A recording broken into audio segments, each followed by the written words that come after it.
Hello dear would be principals. आपके लिए एक बहुत अच्छी न्यूज़ है। वो ये है कि यूपीएससी ने एडवर्टाइजमेंट पब्लिश की है। किसके लिए? प्रिंसिपल्स के लिए एंड वाइस प्रिंसिपल्स के लिए। तो इस वीडियो में हमें देखना है कि उसकी एलिजिबिलिटी क्या है, इंपॉर्टेंट डेट्स क्या हैं, वैकेंसीज़ कितनी हैं, सिलेक्शन प्रोसेस क्या रहेगा और एग्ज़ाम पैटर्न क्या रहेगा और कुछ और इम्पोर्टेंट चीज़ें। चलो स्टार्ट करते हैं। सबसे पहले कि हम क्या क्या डिस्कस करने वाले हैं, तो हम पहले एडवर्टाइजमेंट का ओवरव्यू करेंगे।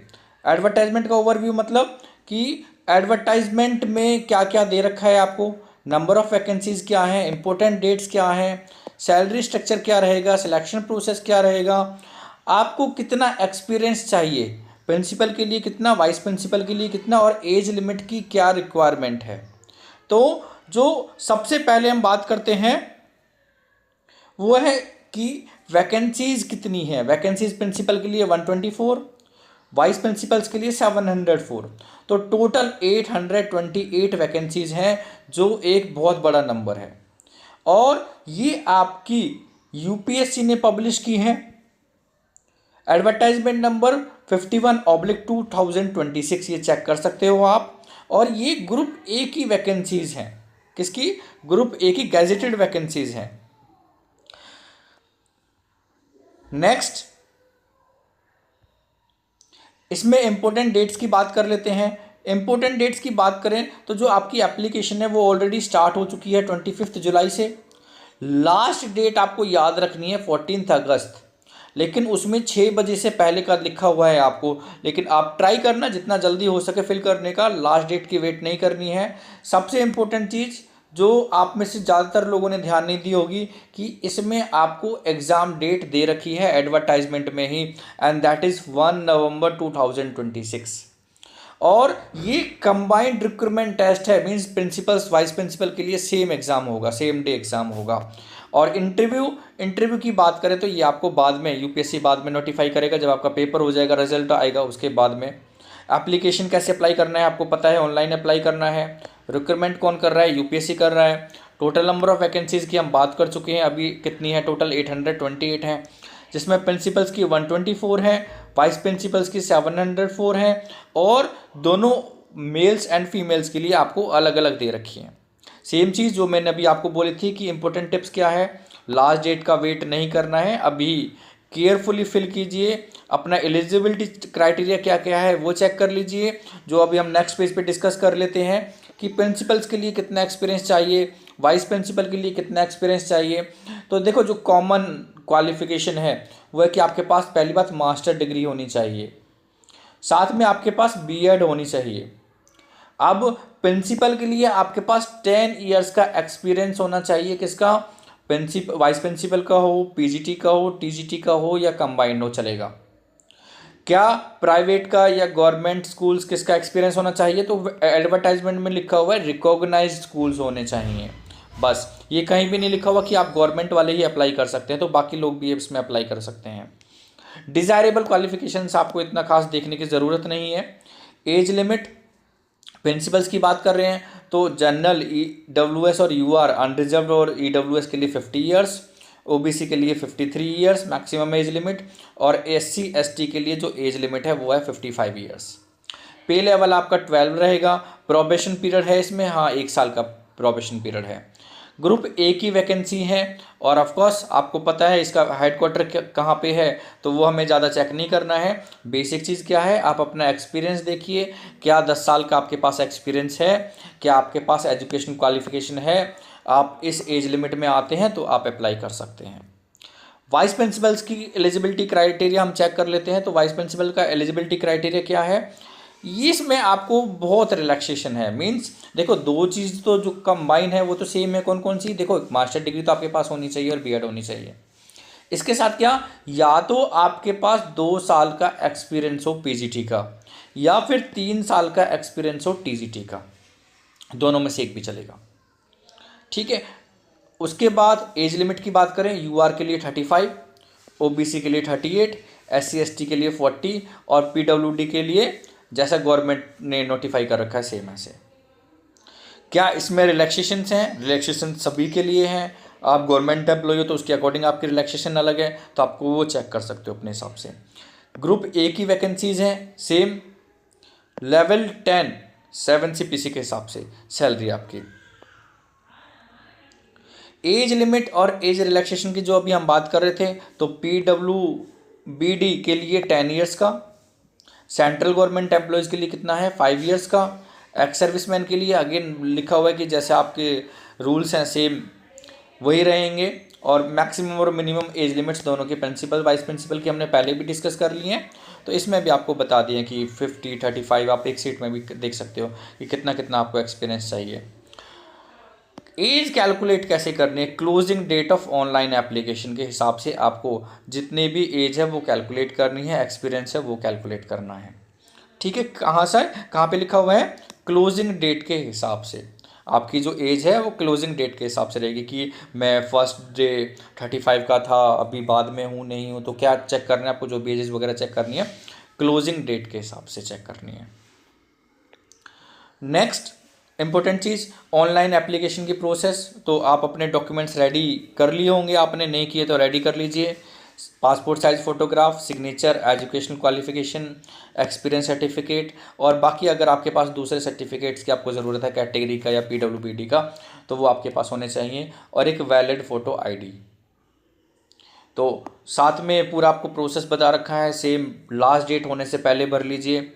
इसमें देखो जो हम इंपॉर्टेंट चीज़ डिस्कस करने वाले हैं वो क्या है, ये तो नॉर्मल चीज़ें हैं आपको कि एडवर्टाइजमेंट आई है उसके बारे में बताया गया है कि पढ़ाई कैसे करनी है, क्या पढ़ना है क्या नहीं पढ़ना है, सिलेबस क्या रहेगा और हम कैसे तैयारी करने वाले हैं, तो वो भी देखेंगे। लेकिन उसके लिए आपको नेक्स्ट वीडियो में वेट करना पड़ेगा। अभी के लिए बस ये बताना है कि एडवर्टाइजमेंट में क्या क्या चाहिए आपको। तो fees 25 rupees general category, OBC और EWS के लिए, बाकी के लिए कोई भी फ़ीस नहीं है। SC ST PWBD या फीमेल कैंडिडेट्स के लिए कोई भी फ़ीस नहीं है। तो बाकी same general means unreserved seats की जहाँ पे हम बात कर रहे थे, वहाँ पे कोई भी अगर आपने फ़ीस पे की है तो वो नॉट रिफंडेबल होगी।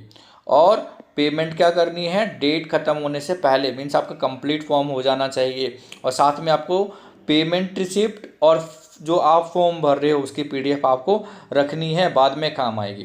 पेमेंट कैसे कर सकते हो उसके तो आपको पता है बहुत सारे मेथड्स हैं, और आजकल हम लोग UPI ज़्यादा यूज़ कर रहे हैं, तो आप UPI से भी इसकी पेमेंट कर पाओगे। इंपॉर्टेंट डेट्स हमने पहले भी डिस्कस कर ली थी, एक बार फिर बता देता हूँ। स्टार्ट पे फॉर्म भरने शुरू हो चुके हैं, लास्ट डेट 14 तारीख है। 14 डेट्स गलत लिख गई है, ठीक है। तो आपकी लास्ट डेट कितनी है, 14 तारीख है, कौन से मंथ की, अगस्त की। पेमेंट भी आपकी उसी दिन हो जाना चाहिए और फॉर्म भी प्रिंट उसी दिन हो जाना चाहिए। तो 24/7 से फॉर्म भरने शुरू हो गए थे, 26, और फॉर्म की डेट क्या थी, 26/14 तक आपको फॉर्म भरना है, उसी दिन आपको फ़ी पेमेंट करनी है, और उसी दिन तक आपके क्या हो जाने चाहिए, फॉर्म आपके प्रिंट वगैरह करके आप रख लेना 14/8/2026। तो इस डेट को करेक्ट कर लेना, ये चीज़ आपको याद रखनी है। ओके, नेक्स्ट एग्ज़ाम पैटर्न आपको पता होगा, 2 घंटे का फॉर्म है, नहीं पता जिनको वो ध्यान रखिए इस चीज़ का। 300 मैक्सिमम मार्क्स हैं। पेपर जो होगा वो आपका MCQ होगा, ऑब्जेक्टिव टाइप होगा, लैंग्वेज इंग्लिश और हिंदी में आएगा आपका पेपर। और जो मोस्ट इम्पॉर्टेंट चीज़ अगेन, क्या नेगेटिव मार्किंग है क्या फॉर्म में, या जो आपका एग्ज़ाम होगा, फॉर्म नहीं ऑफकोर्स एग्ज़ाम होगा, क्या उसमें नेगेटिव मार्किंग है। कितनी है नेगेटिव मार्किंग, 1/3 है, आपको इस चीज़ का ध्यान रखना है। तो साथ में ये भी बताइए, अगर 300 मार्क्स का आपका पेपर है, 100 MCQ आते हैं, 120 MCQ आते हैं, 120 क्यों आए थे पिछले पेपर में, 120 MCQ आते हैं, तो आपका एक क्वेश्चन कितने मार्क्स का हुआ और एक क्वेश्चन पे कितने नेगेटिव मार्क्स हुए, ये आप बता सकते हैं। ओके, साथ में आपको पता है कंबाइंड रिक्रूटमेंट टेस्ट होगा, जो हम अभी ऑलरेडी डिस्कस कर चुके हैं, और इसमें जो रिटर्न की वेटेज होगी वो कितनी होगी, 75%, और इंटरव्यू की वेटेज कितनी होगी, जो आपका इंटरव्यू होने वाला है 25%। तो रिटर्न पे भी आपको अच्छे से ध्यान देना है, अच्छे से प्रिपरेशन करनी है। जो लास्ट ईयर का ओवरव्यू था उसकी बात कर लेते कि लास्ट ईयर आपका पेपर कैसे आया था। अगर हम प्रिंसिपल की बात करें, लास्ट ईयर की मतलब लास्ट एडवर्टाइजमेंट की बात करें जो 2022 में हुए थे, उसमें प्रिंसिपल और वाइस प्रिंसिपल दोनों के लिए वैकेंट फॉर्म पेपर हुआ था, जो अलग अलग हुआ था। इस बार सेम डेट दे रखी है, ठीक है, कंबाइंड लिखा हुआ है। तो उसमें अलग अलग आया था, तो सबकी वेटेज क्या थी। प्रिंसिपल्स में वेटेज देखते हैं तो अगर जनरल नॉलेज और करंट अफेयर्स की वेटेज थी उसमें बस 10 क्वेश्चंस दे रखे थे, तो परसेंटेज में आप वेटेज देख सकते हो। Mental ability and quantitative aptitude में आप देख सकते हो, अगेन 10 क्वेश्चंस दे रखे थे। इंग्लिश के आपको 8 क्वेश्चंस थे उसमें, हिंदी के आपको 8 क्वेश्चंस थे। और इनके टॉपिक अगर आप देखें, जीके तो बहुत वास्ट है, जीके और करंट अफेयर्स, तो अगर आप 10 क्वेश्चन के लिए अगर आप सारा टाइम उसी पे देना चाहते हो तो 8.3% के लिए तो वो तो आई थिंक ठीक नहीं होगा। और इंग्लिश हिंदी में तो आप उतना कर सकते हो कि जो पासिंग मार्क्स, तो इसमें एलिजिबिलिटी नहीं लिखा हुआ ऐसा कहीं भी, लेकिन आप आई थिंक 8 में से 5 तो हर कोई स्कोर कर लेता है। आप उस लेवल की तैयारी कर रहे हो, आप प्रिंसिपल की तैयारी कर रहे हो, वाइस प्रिंसिपल की तैयारी कर रहे हो। जो नेक्स्ट हमारे स्कोरिंग टॉपिक्स हैं वो है आपके educational evaluation, measurement and research methodology, educational policies, RT act, NEP 2022, school safety. इसकी वेटेज देखिए, सबसे ज़्यादा क्वेश्चन से सीखे थे। और लास्ट में ऑफिस के आपके कौन से, office administration, CCS rules, GFR, jam, legal acts, और भी बहुत सारी चीज़ें होंगी जो इसमें सब टॉपिक्स होंगे। इनके 25 क्वेश्चंस थे। तो अगर आप लास्ट के 3 टॉपिक्स अच्छे से कर लेते हैं और सेकंड, थर्ड, फोर्थ में आप गुड स्कोर, एवरेज स्कोर भी कर लेते हैं, तो मतलब बिना तैयारी किए भी अगर आप कितने हो गए 18 और 8 26 में से अगर आप 15 प्लस 18 मार्क्स ले आते हो तो आप इजीली क्वालिफाई कर पाओगे। देखो फर्स्ट का तो किसी को नहीं पता कि आपका जीके और करंट अफेयर्स आप कितना भी पढ़ लो, इतना वास्ट है कि आप 10 आउट ऑफ 10 तो नहीं कर पाओगे। ठीक है, तो बेटर है आप बाकी में स्कोर करें। और दूसरा हमें ये भी चीज़ ध्यान रखनी है कि नेगेटिव मार्किंग है, तो नेगेटिव मार्किंग में अगर आप कुछ भी तुक्का मारने चले जाओगे तो पता चले आपके जो मिनिमम क्वालिफाइड क्राइटेरिया है आप वो भी अचीव ना कर पाओ। तो मिनिमम भी दे रखा है किसके लिए, सभी कैटेगरीज के लिए, कि अगर आप अनरिजर्व्ड हो तो कितने मार्क्स आने चाहिए, अगर आप SC ST या OBC से बिलोंग करते तो मिनिमम कितने मार्क्स आने चाहिए, तो वो भी हम देख लेंगे। ये पिछले जो पेपर था 2022 का, उसमें वाइस प्रिंसिपल्स का में अगर हम देखें तो क्या था, तो इसमें देखो इसमें सारे क्वेश्चंस 2020 थे। जितना भी सिलेबस में दे रखा है तो इक्वल नंबर ऑफ क्वेश्चंस दिए थे वाइस प्रिंसिपल में, तो आउट ऑफ 120 हर सेक्शन में इक्वल परसेंटेज थे, तो सारे सब्जेक्ट्स 50-50 मार्क्स के आए थे। तो अगर ऐसा हो जाता है तो फिर हम बोल रहे थे कि फिर बाकी चीज़ों पे जो लॉजिकल जीके जीएस की बात कर रहे थे तो सेम जनरल नॉलेज और एजुकेशनल स्कीम्स भी साथ में आ गई थी, लेकिन उसमें ठीक है, तो जनरल नॉलेज और एजुकेशनल स्कीम्स दोनों को मिला के 20 क्वेश्चन थे। तो अगेन आप इस पर अगर कम ध्यान देना चाहो तो वो कर सकते हो, अदरवाइज आप न्यूज़पेपर रीड कीजिए। 1 नवंबर को पेपर है तो उससे 15 दिन पहले तक का अपना न्यूज़पेपर रीड कीजिए, या बेसिक अगर आपको इम्पोर्टेंट बुक्स वगैरह देखनी है, मतलब मैगजीन्स देखनी है, तो आप देख सकते हो जो 6 महीने की आती हैं, बहुत सारी मैगजीन्स आती हैं। ऑनलाइन भी आपको बहुत सारी न्यूज़ मिल जाती है, तो आप वो भी चेक कर सकते हो।